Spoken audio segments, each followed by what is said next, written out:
Hey guys, so we've taken a look at heat, we've taken a look at humidity. Let's take a look at what we've learned on the behavior of these animals.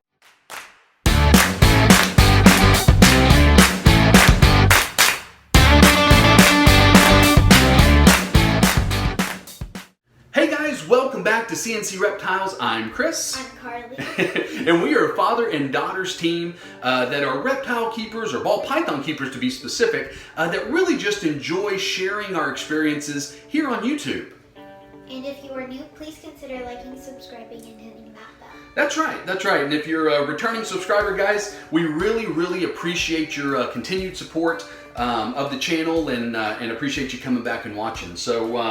So guys, let's talk a little bit about some behavior that or behavior changes, I should say, that we've learned the few months that we've had ball pythons. So, as I said in the beginning, we talked about heat and what we've learned about that, and we've talked about humidity and what we've learned about that. And assuming those two things are on point, guys, there's going to be some changes that you're going to see with your ball pythons, especially as new keepers, that might be a little cause for concern. But we just kind of want to let you know that really it's not really that big of a cause for concern. So what we're going to actually do though is we're going to start out with Carly's fun fact, because it really kind of lends into the first subject that we're going to talk about. So Carly, what's your fun fact?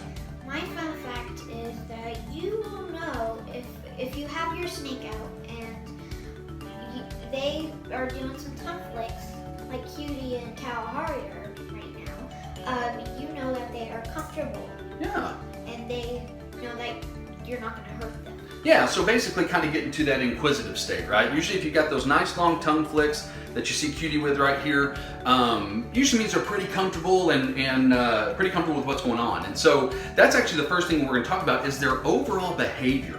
So Cutie specifically, when we got her 8 months ago, this girl, she was about 100 grams, and she, as soon as we got her out of the tub, she would ball up. And I mean, strike. Yeah, no, she didn't strike, she didn't hiss, she wasn't defensive, she was scared.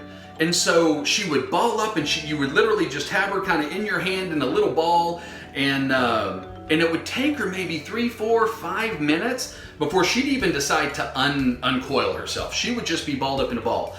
And the reason we bring that up and why I wanted to have Cutie out is because take a look at her now. Now Cutie's just over 700 grams, we've had her a little over 8 months, and she is just probably, you know, along with Bubbles, the most inquisitive snake that we have. You know, she kind of hangs out. She never used to explore. Yeah, she explores. Usually when Carly has her on her shoulders, she just kind of sits there and does what a ball python does for the most part. But just the behavioral change and the inquisitiveness, and I think ultimately, guys, really the trust that she's built with us, I think that's what this is showing. So, in contrast, Carly, kind of talk a little bit about Kalahari. So, right now, Kalahari, even though we've had her for about 2 or 3 months, she has stayed in her same behavior, meaning that she hangs on as tight as possible. She's always trying to go around your neck and get warm. And even though we've had her for that long, she doesn't really change. She just has kind of stayed in her same state. Yeah, and it's interesting because the other 4 that we have all been a little hesitant when we first got them, right? Kalahari just... So we hold them like as long as we possibly can. Yeah, we hold them just about every day, except for after they eat. And Kalahari just... Look, see how tight she's holding on, and just, she grips a lot more. She's just not confident. She hasn't built that trust with us yet, which is interesting because like I said, we've had her, or Carly said, we've had her about 2.5 months, almost 3 months now. And she just kind of hasn't built that trust with us yet. She's not quite there. And that's okay. That's okay. We still love her. We still work with her. I think she'll eventually get there. But guys, that's the difference in some of the personalities with these snakes is the different personalities are going to have them act a little bit differently.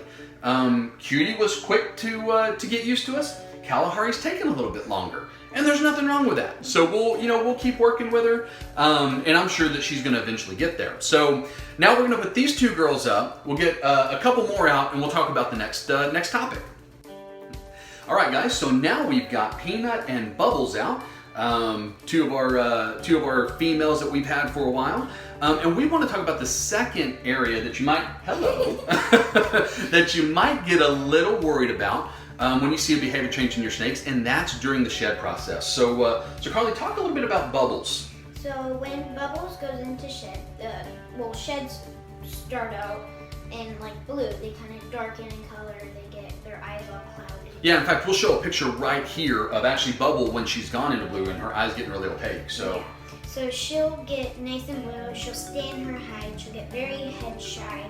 Usually we can like touch her head and stuff, but when she's in blue, she does not like us touching her head. So, and we usually don't hold them when they're in shed, so they can have a nice clean shed. But a few days later, they will usually clear up from that blue stage. They'll still kind of look dark, but they will not have those eye cap cloudiness anymore. And then they'll do their shed, and once they do their shed, we will spray their enclosures down so that they can have that shed, so it's nice and wet for them. Yeah, so basically, guys, their behavior overall, you can see right now, look with Bubbles, look at this. She doesn't care. I'm holding her head. She just doesn't care, right? She trusts us that much. When she goes into blue and in shed, now like Carly said, we try to leave them alone for the most part when they do. But she does get very head shy, and it's because she can't see, right? And it really just it's just she's a little uncomfortable. That skin's itchy, and she's ready to get it all off, and she stays in her hide quite a bit. Now these are pretty inquisitive girls, both of them. They're out usually 24 to 36 hours after they've eaten, out of their hides, maybe looking for another meal.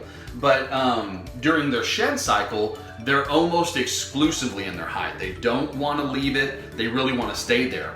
And we pulled Peanut out because, as you guys know, Peanut is our ghost female. So she's a butter inchy pastel ghost or hypo. The interesting thing about Peanut is whenever Bubbles goes into shed, her colors dull out quite a bit, right? And you can really tell she's about to go into shed. This one, you can't. So if you got to take a look at her, let's see, such a beautiful snake, but she's kind of got that dull hypo color that you're used to seeing, and it makes it a little difficult to tell. And so if you do get a ghost or a hypo, in fact, the first time she went to shed, I had no idea that she was going into shed. It was just difficult, and I caught her eyes in blue, and that was really kind of the only way. But don't be alarmed. They're going to spend a lot of time in their hides, even if they're very inquisitive snakes, just like these two are. Hey, sweet girl. And that's just what they're going to do because that's where they feel the most safe. So all right. So we're going to put these two girls and we're going to pull Angel out for the kind of the last topic on behavior changes that we've seen. Okay, guys. So the last thing that we have out is Angel, and she, of course, is our lavender albino female. She's actually 50% het pied, as well. And the last subject we want to talk about that might give you some fits with ball python behavior is around feeding and eating. So ball pythons kind of have this notorious reputation of being bad eaters.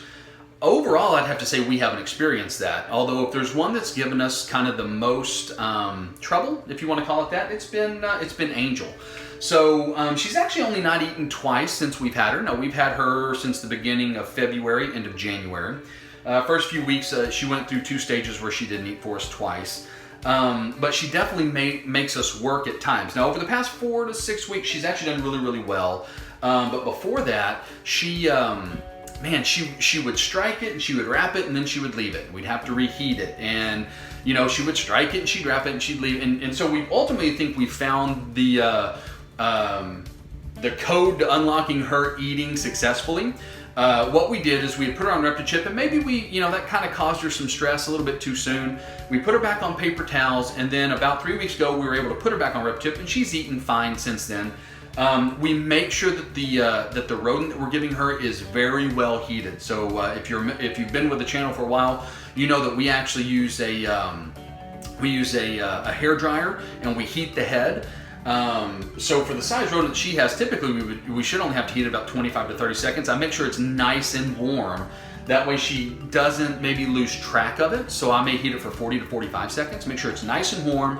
And we haven't had issues with her eating since then. But man, there at the beginning, like I said, she really did, and it was really frustrating for us. Number one, when your ball python doesn't eat and you first get them, you know, you really want them to eat. You really want them to grow and you want them to thrive.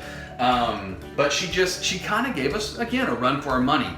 But we've pretty much got her figured out now. Now watch, that could mean the very next time I try to feed her, she goes on her hunger strike again. But that's kind of how we figured this out. And an interesting thing about ball pythons, guys, if you think these animals can't learn and somewhat comprehend what's going on in their environment, boy, that's completely wrong. They will prove you wrong. Yeah, they absolutely will prove you wrong. So what we've learned about these girls, so we bring the rodents in and we let them defrost or thaw in the reptile room here pretty much all day. We bring the bigger ones in about 6 hours, 7 hours before we're ready to feed. And so that scent kind of gets in the room. And when we're ready to feed, we come in and obviously we pop on the light. And I can tell you, sometimes they're out. Usually Cutie and Bubbles are already out. But Kalahari and Angel sometimes are not out. And I always kind of just look in the tubs to see who's out and who's ready to go. And they'll be in their tubs, and I'll look in there 20 seconds later, and they're already out ready to go. So they know that when that light is on, and when that tub, they feel kind of that movement of that tub, they know it's time to eat, because they've been smelling rats for the last few hours, and they know it's so uncanny how they have learned that routine.